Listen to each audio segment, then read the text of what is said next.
சுற்றிலும் இருக்கிற மக்களுக்கு நன்மை செய்யணும். என்னால் முடிந்த நன்மையை நான் செய்யணும்.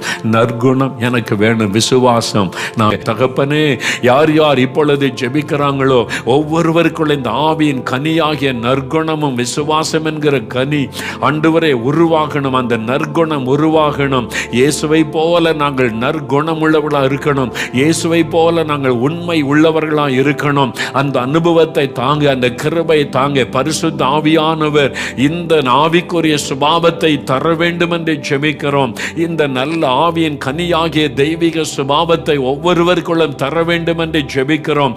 எனக்கு தாரும், எங்களுக்கு தாரும், எங்களுடைய குடும்பத்தில் எல்லாருக்கும் தாரும், என் பிள்ளைகளுக்கு தாரும். நாங்கள்லாம் இந்த ஆவியின் கனி உள்ளவர்களாய் சாட்சியாய் வாழ எங்களுக்கு கிருபை தாரும். அதற்காக எங்களை ஒப்பு கொடுக்கிறோம். என்னை ஒப்பு கொடுக்கிறேன் ஆண்டவரே, என்னை ஒப்பு கொடுக்கிறேன்.